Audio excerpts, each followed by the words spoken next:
G'day, and thanks for joining the Woodworking Masterclass today. I'm Steve, and welcome to my workshop. In the coming weeks, we're going to turn a pile of rough-sawn timber into this beautiful period-style side table, complete with dovetail drawers and 4 hand-matched cabriole legs. And along the way, I'll be sharing many tips, tricks and techniques that I've learnt, developed and used for over 30 years as a professional woodworker and fine furniture maker. Along the way, we'll be making some very useful and handy jigs that can be used not only with this project, but any other projects you should undertake in your woodworking adventures. The reason I chose this particular project is because it has a lot of traditional techniques involved with it. Even though a lot can be done with machines and power tools, it still requires a lot of hand tool usage, which creates a wonderful opportunity to learn new skills or hone the ones you already have. And when broken down into small manageable parts, as we'll do, it will be even within the reach of the most novice of woodworkers, and yet at the same time challenging for those with more experience. So if you'd like to join me now, we'll waste no more time and we'll start on the project. Okay, when I start building a piece of furniture, it starts out in book form. I just doodle on a pad until I get a design that I feel is worthy of being built. I then move on to a full sheet of MDF and build or draw the piece I want to build in full size. That allows me to get ratios and balance and get a pleasing effect. And I've found over time it's a lot easier to rub a line out and draw a new one than have to make a new leg or a new drawer because it doesn't quite suit the design. Once this is done, I take all my measurements from this board. Now, as far as sourcing timber, a lot of people nowadays buy their timber pre-dressed, or called DAR, which stands for dressed all round. The advantage, of course, with dressed timber is it's flat. You can see the figure, you can see the grain, and it's nice and square. Unfortunately, it does have its limitations. I much prefer using rough-sawn timber. The disadvantage is obvious straight away. You can't see what the grain or the board is going to look like. But the advantages far outweigh the disadvantages. For example, rough-sawn timber is generally cheaper than dressed timber. Also, it makes more species available for you because timber yards carry a lot more in rough sawn. The thing I like as well is timber today, or the furniture today, is generally built in 19mm or 3/4 inch, whereas antiques and furniture of yesteryear were built in 7/8 or 22mm. So if I've got a rough sawn board at 25, I then have the option to either machine it down to 3/4 inch or 19mm or 22mm.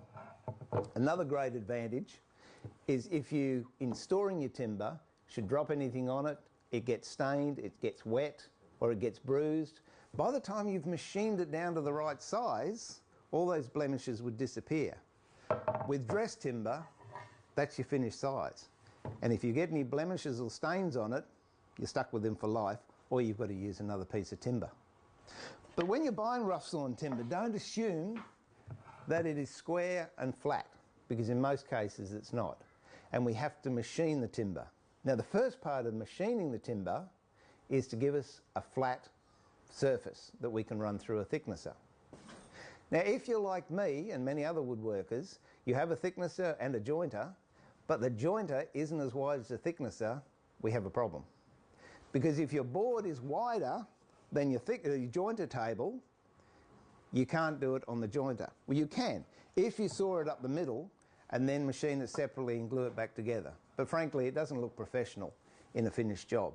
So the other way is to flatten it by hand. And that's what we're going to do. Work out if it's cupped, twisted, warped or bent, and then flatten one surface so we can put it through the thicknesser. But before we do that, let's make our first workshop aid. And it's a very simple one. It's called a bench hook. Very easy to make, very easy to use, but very, very useful. All you need is a piece of scrap timber, plywood preferably. I found this bit in my throw-out bin. It's cut square, roughly A4 size. Another thing I have a lot of in my workshop is 2x1 pine. Now, the length of this Generally you can pick up for under $2, but make sure you get a nice straight piece and clear, so there's no knots or pith in it. That way you can use it for a lot of purposes. Cut some lengths to the width of your pine, 2 lengths, so you end up with 2 pieces like that. Another thing I have and use a lot in the workshop is 30mm gyprock screws. I don't use them for making furniture, but they're ideal for just holding things down. All we'll do, square your 2B1 up to the pine, the ply, and then 3 screws. In fact, 2 screws are most likely to do.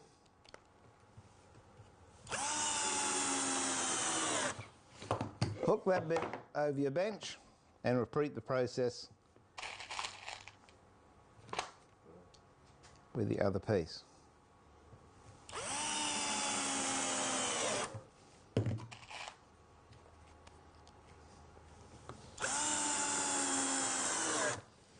And there you have it, your first workshop aid, a bench hook, and we'll be using it later on. Now, back to flattening timber. Before we can flatten timber, we of course have to work out if it needs to be flattened. And how do we do that? We use what we call winding sticks. And if you don't have any winding sticks, that's okay, we'll make a couple right now. Get your bench hook you just made, get that pine again, get a saw, and cut roughly a 300mm length.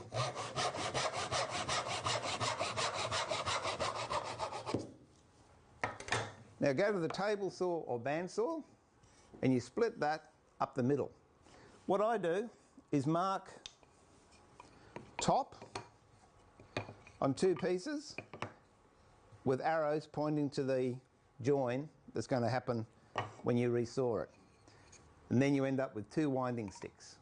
How we use these winding sticks? Get your board, the arrows pointing the same way, and you sight down the board.